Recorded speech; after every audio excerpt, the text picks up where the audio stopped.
Sziasztok! Megnézzük az ikerlángokkal, mi a helyzet, mit tudhatunk meg az ő állapotukról, hogy vannak, mi van a kapcsolatukban. Jelenleg az ikerlángok nálam azokat a kapcsolatokat jelentik, amelyeknek nem az elsődleges célja, mármint a felsőbb szinteken, tehát a láthatatlan világ szintjei, nem az az elsődleges célja, hogy az ember és a férfi és a nő boldog párkapcsolatot éljenek meg, hanem az, hogy a küldetésüket, a földi létezés küldetését azt megoldják, mert hogy ez fontos az ő számukra, úgyhogy az ő esetükben ez az elsődleges cél, és ennek van alárendelve minden más is, és még azt is tapasztalom, hogy nekik nem úgy találkoznak, hogy közös családjuk, már úgy értem, hogy gyermekeik legyenek, közös gyermekeik, hanem később, amikor már a fókusz az életfeladatok, a sorsfeladatok beteljesítésén van, és ők akkor találkoznak, úgyhogy ezek az én értelmezésem és az én tudásom alapján én így értelmezem. Úgyhogy bele is kezdünk, tudjátok, ezt is lehet egyénibe kérni, ezt a videót a leírásban megtaláljátok a linket, úgyhogy lássuk, hogy akkor azoknak, akiknek itt most az energiája megjelenik, az ő kapcsolatuk, mi a jellemző, hogy van ez a kapcsolat, mit lehet erről megtudni.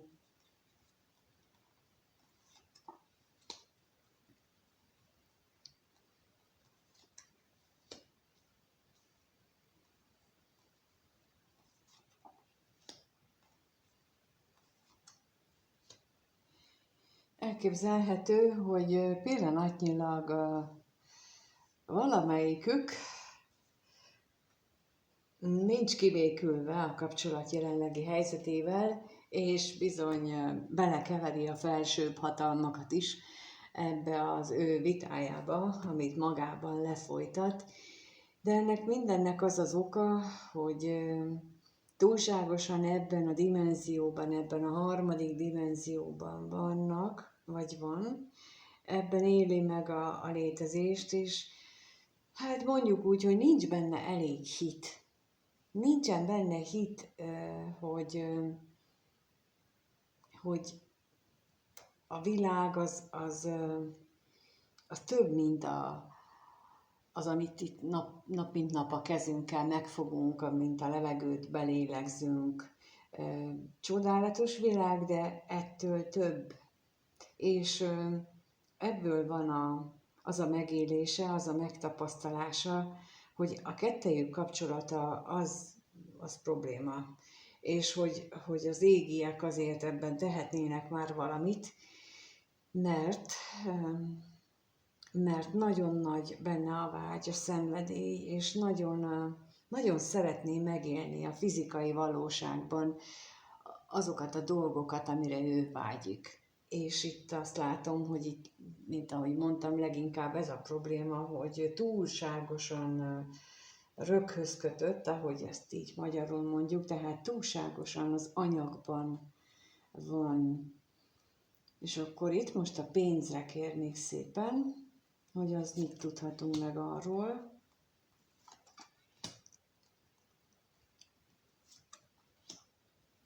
Elképzelhető, hogy arról lehet szó, hogy ő azért nem élheti meg a vágyait, és azért perlekedik a fentiekkel, mondjuk így, mert úgy érzi, hogy elhagyta a szerencse, hogy nincs elég az anyagiakból, és ezért a szokásait, a kedvelés, a kedvére való időtöltést, azt ő nem élheti meg, és persze így a vágyai sem teljesülhetnek, és ha ilyen is közbe jön, meg egyébként a kapcsolatnak egyéb problémái, hát akkor persze, hogy perlekedik a föntiekkel. De akkor megkérdezzük azt, hogy a bosszúságról mit tudhatunk még meg, miért dühöng ez a személy, bármelyikőjük is, ről legyen itt most szó. Hát azért, mert hogy már egy jó ideje nincs közöttük napi szintű kapcsolat, ezt szokták szeparációnak nevezni. Ez az az időszak, amikor a két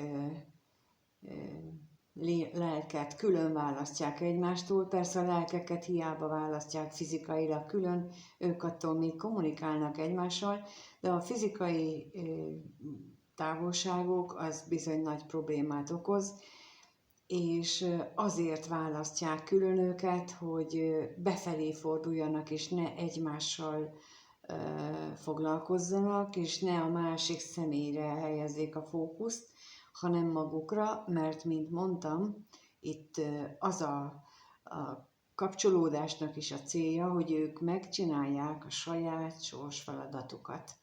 És ezt nem lehet másképp, csak hogyha maga arra fókuszál az ember. És nekem az a feltevésem, vagy hát erre még olyan sok bizonyítékom nincsen, de amit láttam, az alapján azt gondolom, hogy akkor engedik meg, hogy együtt legyenek, amikor végrehajtották azt, amit minden pontjában, azt, amiért ők találkoztak. Tehát például, ha az egyik vagy másik egy másik kapcsolatban van benne, akkor azt lezárja, de úgy zárja le, hogy ott kifizeti az adósságát, vagy megkapja a másiktól a neki járó adósságot, és akkor utána, vagy közben, miközben ezt csinálja, közben ő magában is elér arra az állapotra, hogy nem perlekedik az égiekkel tovább, hanem abba az emelkedettebb tudatszintbe kerül, ami után ők, ha együtt vannak, akkor csak azzal, hogy ők együtt vannak, a közös létükkel emelik a környezetüket, és a közös megéléseik is az emberiségnek a kollektív tudatszint emelkedését, a rezgésszint emelkedését idézi elő. Ezt viszont csak akkor tudják megtenni, hogyha önmaguk már eljutnak abban a magasabb tudatossági szintbe. És nagyon sokan, akikkel így beszélek, akik ebben valamennyire már benne vannak, ők mindenki azt érzékeli, hogy tényleg mindenki, hogy ez egyfajta nagyon szép állapot. Van, aki ragyogásnak nevezi ezt az állapotot, van, aki úgy fogalmazza meg, hogy olyan kis csodák történnek vele, szóval ez egy nagyon is figyelemfelhívó apróságok, amelyek utalnak arra, hogy ennek a kapcsolatnak az a célja, hogy ők együtt legyenek, mert akkor ez sokkal-sokkal hatékonyabb, és sokkal nagyobb lesznek azok a kis csodák, és ezzel tudnak más embereken is segíteni, és ez a kapcsolódásnak a célja, hogy megoldják a feladatot is, és az emberiség, az egész emberiségnek a hasznára vannak. Úgyhogy én azt látom ebben, vagy úgy látom, hogy ez az út visz előre, akik ilyen kapcsolódásban vannak. De akkor megnézzük, hogy mit gondolnak ők egymásról, mert most azt látjuk, hogy egyelőre az egyikőjük biztosan agyal, és az egyikőjük még puszta emberi gondolatokkal próbálja ezt a kapcsolatot megfogni. Lehet, hogy a másikójuk az már elkezdett a lelki szinten fejlődni, de majd mindjárt kiderül, hogy mit gondolnak egymásról. Kettőt kérnék szépen, hogy mit gondol egymásról. Először kettőt, hogy mit gondol a nő a férfiről. És mit gondol a férfi a nőről.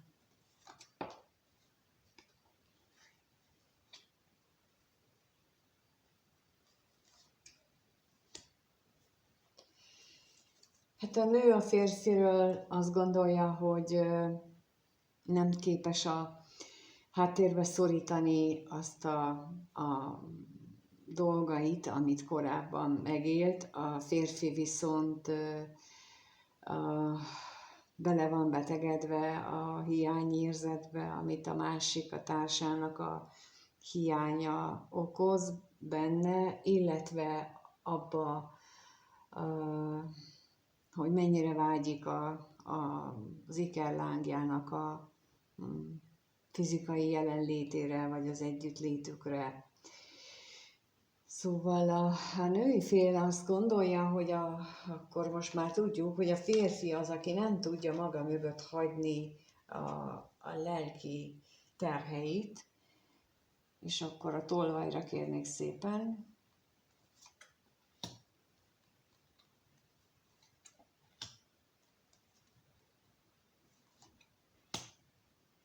És a lelkészre is kérek.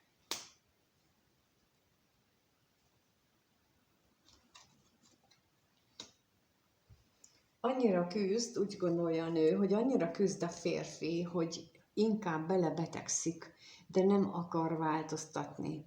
Tehát tényleg, mint mondtam, nagy változásra van szükség, mert az, hogy lecseréljük az ego dominanciáját arra, hogy bízunk a Teremtőben is, és az útmutatónk, és akármi is történik, akármilyen rossz dolgok történnek, akkor is elhisszük, hogy az bennünket az útra vezet, a közös útra vezet. Ez nagyon nehéz. Látom, hogy milyen teszteken kell keresztül menni az ilyen kapcsolatban lévőknek, akik ugyanúgy nem értik az, hogy miért történik velük ezek a dolgok, mint ahogy én sem értettem annak idején, most már, hogy így kicsit távlatból vagy messzebbről nézem, vagy jobban, vagy úgy tudok ránézni, hogy az övékre, a magamére persze nehezebben, de itt is vannak olyan megtapasztalások, amik már jobban látom. De az látszik, hogy a női fél azt gondolja a férfiról, hogy inkább belebetegszik, de nem akar változtatni, mert olyan nagyon erős benne azok a hitminták, az hitrendszerek, amit a családjából hozott magával, amit a környezetében ő tanult, hogy azt nem bírja elengedni. El sem tudja képzelni pillanatnyilag, hogy lehet másképp élni, hogy lehet másképp csinálni, vagy hogy ő hogyan tudná azt másképp csinálni, hiszen egész életében, abban a 30-40-50 évben ő mindig is így élt. És úgy látom, hogy ezt látja a női fél. A férfi részéről viszont azt látom, hogy céltalan és értelmetlen az élet, legalábbis ő így éli meg a jelenlegi helyzetben, mert a vágyai azok olyan nagyon erősek, de akkor a kevés pénzre kérek, ugye,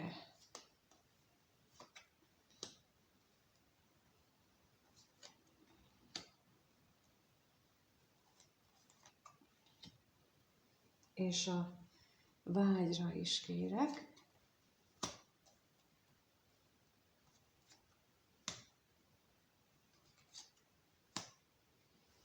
Időről időre föllobban benne, olyan, mint amikor parázslik a tűz, és akkor időről időre így föl-föllángol az a parázs, és ez egy nagyon erős parázs, ami benne van, ami ottan a mélyben van, és amikor meg éppen csak parázslik, akkor azt meg úgy éli meg a férfi, hogy az nem elég, az nagyon kevés, mint hogyha azt képzeljétek el, vagy úgy látom most magam előtt, hogy van a tűz, amikor egy tábortűz, vagy egy nyári este kint ülünk a tűznél, és akkor ott már a parázs körül üldögélünk, És amikor nem lobban fel ez a tűz, akkor szinte ráz a hideg, annyira a fázik. Tehát, hogy ezt érzékelem én, hogy a nő nélküli időszakok, azokban szinte rázza a hideg is, és így ezt a nagyon kellemetlen érzést éli meg, hogy így van. És megint itt van az is, hogy bizonytalankodik. Tehát nem csak arról van szó, hogy ő nem tudja otthagyni a saját komfortzónáját, vagy a saját hitvilágát, vagy világot, amiben ő eddig élt, de az is, hogy állandóan elbizonytalanodik azon, hogy most a társa szereti-e őt, még szóba áll-e vele egyáltalán, és itt az is jön, hogy ha neki nincs pénze, akkor mit kezdene vele a társa, tehát, hogy itt a mérhetetlen nagy önbizalomhiány, kishitűség is előjön, miközben mondom, tehát, hogy szinte fázik attól, hogy nincsenek együtt. No, hát ezt gondolja. És akkor megnézzük, hogy mit éreznek egymás iránt. Lássuk, hogy mit éreznek egymás iránt. Kettőt kérek. Először a nő mit érez a férfi iránt, erre kérek 2. A nő mit érez a férfi iránt, és a férfi mit érez a nő iránt.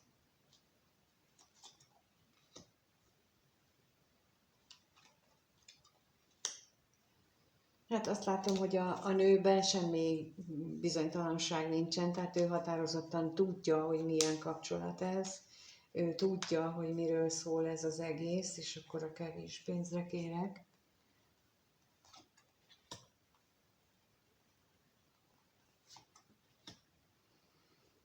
És a bíróra is kérek.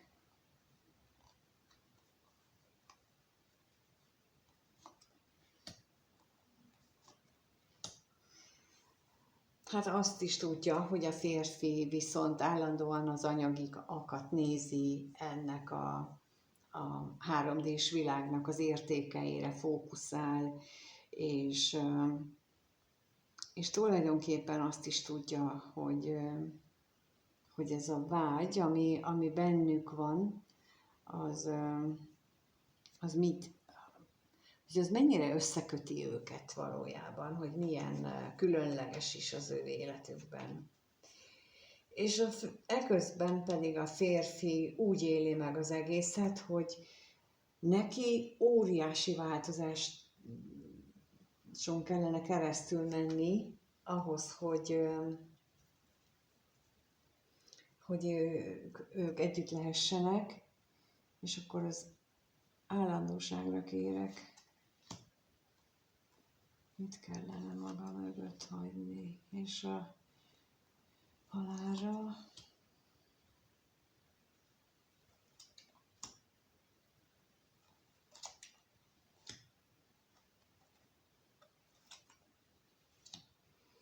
Hát maga mögött kellene hagyni azokat az ígéreteket, például amit a családja tett annak idején, vagy a családja várt el tőle annak idején, azokat a dolgokat, ami annak idején neki fontos volt, vagy nekik fontos volt, és ezt mind-mind maga mögött kellene hagynia, de azt ő nem tudja el se képzelni jelenleg, mint ahogy azt sem tudja elképzelni, hogy hogyan tudna ő változtatni a saját függőségein, a saját negatív szokásain, amelyek már nagyon-nagyon régóta az életének a része, és olyan, mintha ezt ő belülről azt érezné, hogy ahhoz, hogy ő méltó legyen mondjuk ennek a nőnek a figyelmére, ahhoz neki ezzel mindenképpen változtatnia kellene. És nem az látszik, hogy a nő kérte volna erre, hanem tényleg ez a belső késztetést érzem itt, hogy ő méltó szeretne lenni, de ahhoz azt nem tudja elképzelni, hogy az ezzel hogyan a jelenlegi vagy az eddigi szokásaival azt ő hogyan tudna méltó lenni ahhoz a másikhoz. Hát túlzottan fölemeli, persze lehetséges, hogy van közöttük nagy különbség, de mégis olyan, hogy túlzottan fölemeli. Ami nem ritka egy ilyen ikellán kapcsolódásban, ugyanis pontosan ez a célja, hogy az egyik az tudatosabb, az egyik az a lelki fejlődésben már előrébb jár, és ez ami vonzza a másikat, és ez fogja majd a másik szemét arra ösztönözni, mint ahogy itt is láttuk már, hogy ő belső késztetést érezzen a saját maga átalakítására. És ez lesz majd, amikor már nagyon-nagyon fogja feszíteni belülről, akkor fog megindulni benne ez a változás. Na de akkor megnézzük, hogy lesz-e itt valami találkozás, kapcsolódás közöttük, szóval hogyan alakul a kettejük kapcsolata a következő 1-2 hétben, ez a kérdés, hogy hogyan alakul az ő kapcsolatuk a következő 1-2 hétben.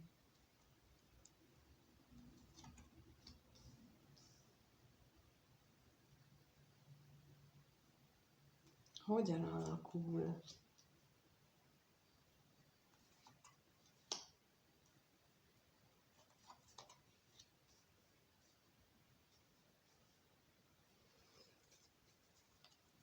Hát, azt látom, hogy szeretnének együtt lenni. Szeretnének együtt időt tölteni, de nem tűnik úgy, hogy ennek reális esélye lenne, bár ha sikerül a belső küzdelmeket, monológokat, belső vitákat, amit főleg a férfi részéről érzékelek, az sikerül maga mögött hagyni, akkor és arra fókuszálni, hogy együtt legyenek, akkor lehetőség lenne rá. És lehetséges, hogy anyagiak terén is valami nagy változás történhet, de akkor megnézzük, hogy mit jelent itt a halál. Milyen változás következik be.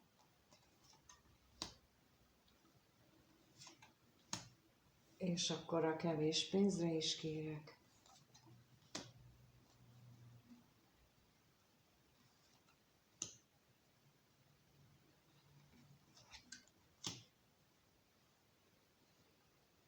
Úgy látom, hogy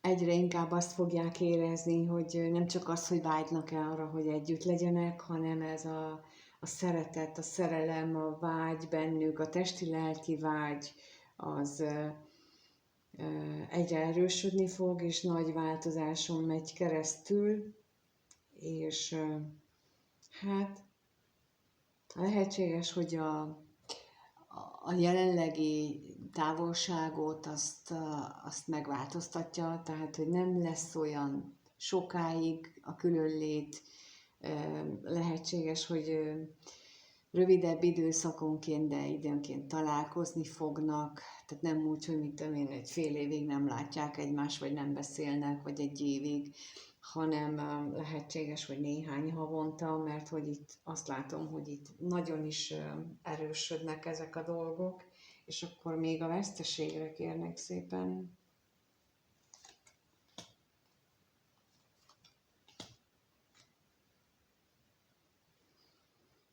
És itt is azt mutatják, hogy lehet, hogy beszélgetésre is sor kerül egyes esetekben, más esetben pedig talán találkozásra is, mert hogy az van a levegőben, ott van, de hogy kinél valósul meg és hogyan, ez ugye egyedi egyrészt, másrészt pedig attól függ, hogy mennyire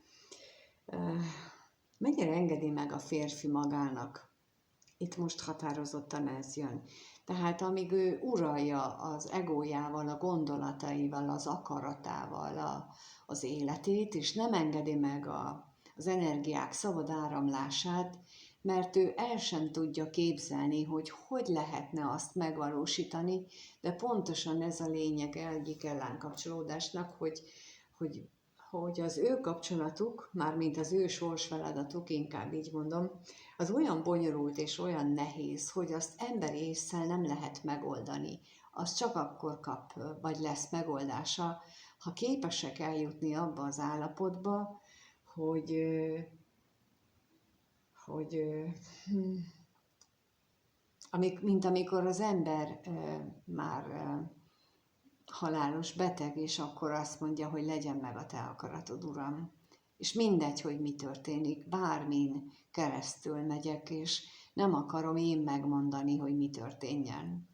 És itt ezt kellene elérnie mindkét félnek, hát de itt inkább a férfit érzékelem, hogy ő az, aki ellenáll ennek, mert ő még ott tart, hogy még én nem tudom elképzelni, hogy én tudni akarom, hogy működik. De ez olyan, mint amikor egy nagyvárosban összehangolják a lámpák működését. Tehát itt te állsz itt, de ahhoz, hogy neked zöld legyen, ahhoz 6 kereszteződéssel vagy 8-al arrébb már elindul a forgalom, hogy te pont ebben a kereszteződésben pont azzal találkozzál, akivel mondjuk kitalálják, vagy akivel találkoznod kell például. És nem tudsz róla is. El sem tudod képzelni, hogy fog az pont időre odaérni, az az autó, az a személy, az a busz, tök mindegy, hogy micsoda, de az a lényeg, hogy sokkal-sokkal messzebb van, és ezt emberi elmén képtelen nem hogy kitalálni, de még befogadni is, hogy ez hogyan lehetséges, és valahogy így működik ez, amikor átadjuk a Teremtőnek a teljesen az életünket, hogy megéljük, ami minden nap jön, de legyen, ahogy lennie kell, hát, és tudjuk, hogy jó lesz, minden jó, pont úgy lesz jó, ahogyan annak lennie kell. És itt ez lenne az egyetlen, amit őket előre viszi. Hát ha itt van a férfi ikelláng, akkor tehát ha valaki ilyen kapcsolatban van, mindegy, hogy milyen férfi vagy női minőségben, akkor ez a lényeg az egészben, hogy csak akkor érkezik, és nem kell a másiknak ezt elmondani. Nem, tudni fogja. Az elég, ha az egyik tudja, mert akkor a másik azt ugyanúgy tudja. Ezt viszont megtapasztaltam, hogy olyan, mintha kettőnk helyett tanulnék, például én, és a másik az ugyanazt tudja. Átmegy energiában. Lehet, hogy nem úgy tudja elmondani a dolgokat, ahogy most itt én, de mindent tud, amit én tudok például. Tehát, hogy ez így működik valahogy. Nem lehet tudni, hogy hogyan is, pont ezért mondom, hogy az az egyetlen út, ha átadjuk az egészet a Teremtőnek. Köszönöm szépen, hogy itt vagytok, remélem, hogy hasznos a számotokra, és ez így tudtok belőle profitálni, vagy megnyugodni attól, hogy nem veletek van baj, mert nem veletek van baj, és én pedig igyekszem átadni mindent, amit én megtapasztaltam eddig. Ha ezt úgy szeretnétek, hogy egyénileg, akkor megtaláljátok a linkben a elérhetőségeket, a videó leírás, de egy csomó hasznos dolgot is találtok, amit úgy készítek folyamatosan, hogy segítsek, vagy megértsétek, hogy mi történik veletek, mert nagyon sokszor azt sem tudjuk, hogy mi történik velünk. Tehát azok is ott vannak, amik ingyenesek. Ha megírjátok kommentben, hogy tapasztaltatok-e például ti már ilyen hasonló megéléseket, kis csodákat, vagy érzéseket, azt nagyon köszönöm, hogyha ti ezt megírjátok, vagy azt, hogy például mennyire vagytok képesek arra, hogy teljesen átadjátok az életeteket, a döntést, az életetek alakulását az égieknek. Ezt hogyan adjátok át? Tehát nem csak az, hogy én át tudom adni, hanem hogyan, mit csináltok. Szóval, hogy ilyeneket megírjátok, azt is nagyon köszönöm. Köszönöm a lájkokat, és köszönöm a feliratkozást is, ha megteszitek. és mindenkinek minden jót kívánok. Sziasztok!